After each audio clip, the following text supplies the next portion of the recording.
Well, thank you very much. We've just had a great meeting, a really good, very productive meeting. We have one thing in common. We want this city of ours that we love to do very well. And I wanted to congratulate the mayor. He really ran an incredible race against, a lot of smart people, starting with the early primaries against some very tough people, very smart people. And he beat them easily. And I congratulated him. And we talked about some things in very strong common, like housing and getting housing built, and food and prices, and the price of oil is coming way down. Anything I do is going to be good for New York. If I can get prices down, it's good for New York, and we've got them down, way down from last year. We have, as you know, I've been saying to a lot of people, Walmart said that Thanksgiving this year is exactly 25% less than last year, so that's good for New York, good for everybody. But I just want to congratulate. I think you're going to have, hopefully, a really great mayor. The better he does, the happier I am, I will say. There's no difference in party. There's no difference in anything. And we're going to be helping him to make everybody's dream come true, having a strong and very safe New York. And congratulations, Mr. Mayor. Thank you, Mr. President. Thank you. I appreciate it. Please. I appreciated the meeting with the president, and as he said, it was a productive meeting focused on a place of shared admiration and love, which is New York City, and the need to deliver affordability to New Yorkers, the 8.5 million people who call our city their home, who are struggling to afford life in the most expensive city in the United States of America.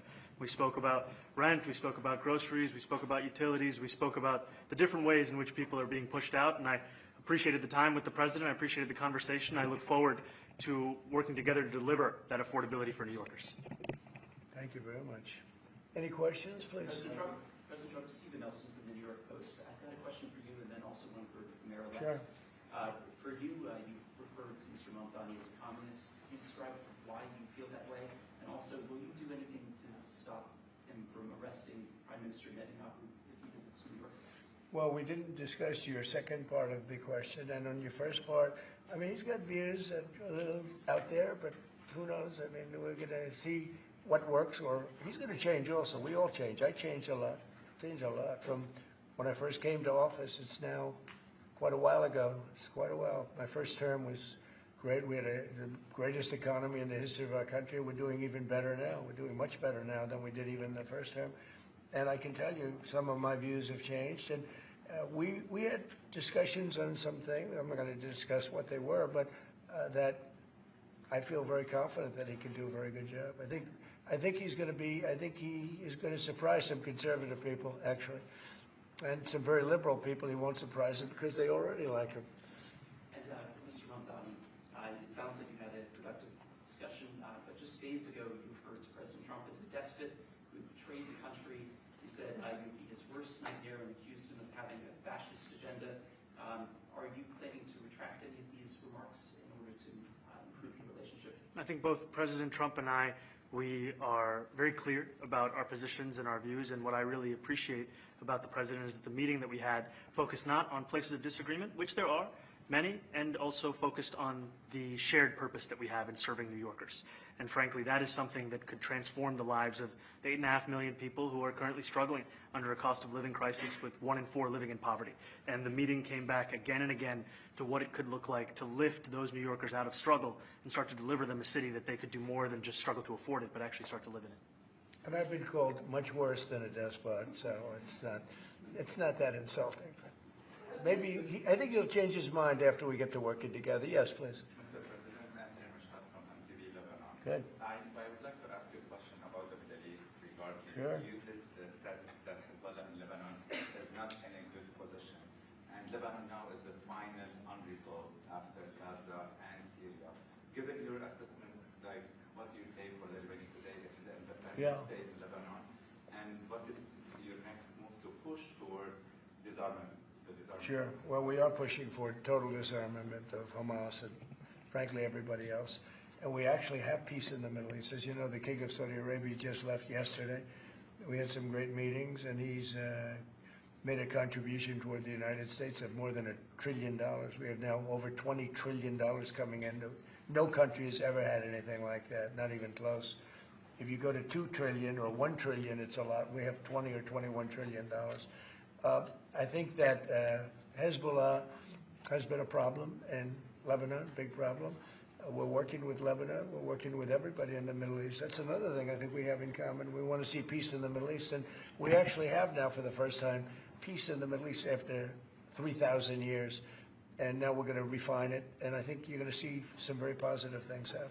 There is a potential to invite the Lebanese president. Oh, sure.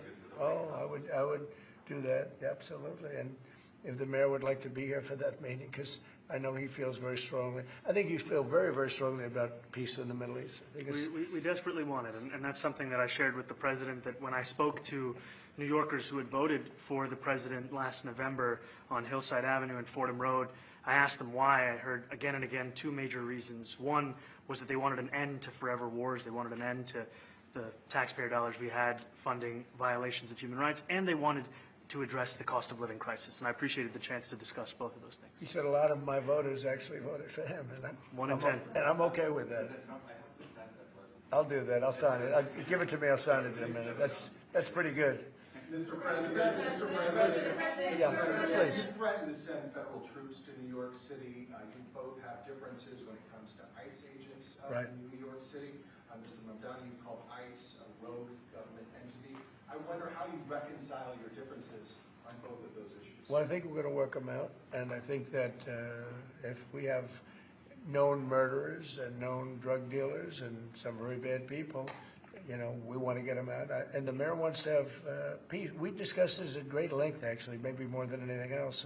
He wants to have a safe New York. Ultimately, a safe New York is going to be a great New York. If it's not safe, no matter how well we do with pricing and with anything else, we can talk about anything you want. If you don't have safe streets, it's not going to be a success. So we're going to work together. We're going to make sure that if there are horrible people there, we want to get them out. I think he wants to get them out, maybe more than I do. So we'll work together. We discussed it at great length. Yes, please. Yeah, two questions, if I may. One for you, Mr. President, from BBC in a second. But first of all, for the Mayor-elect. You're both, from different parts of the political spectrum, you're both populists, though. And I just wondered to what extent the President's campaign style, his techniques, his social media use inspired any part of your campaign?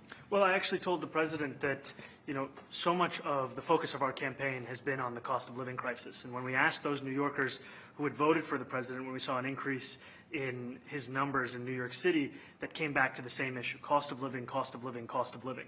And they spoke about the cost of groceries, the cost of rent, the cost of Con Ed, the cost of childcare. And too often politicians are looking to lecture to New Yorkers what they should care about as opposed to listen. And when we spoke to those voters who voted for President Trump, we heard them speak about cost of living.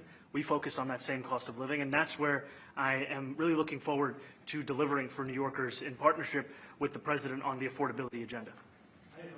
And I think we have to work a little bit. We talked about Con Edison. We have to work a little bit on getting the prices, because, you know, we've gotten fuel prices way down, but it hasn't shown up in Con Edison. And we're going to have to talk to them. You know, if we're sending them fuel at a much lower price than it was a year ago, which is true, we have to get Con Edison to start lowering their rates. Absolutely. And if I may, last week you told me you were pushing ahead with your plans to sue BBC for up to $5 billion. You're going to speak to Prime Minister Starmer as well. Is there any progress or any updates on those issues? Well, we get along very well with the Prime Minister. We made a deal with UK.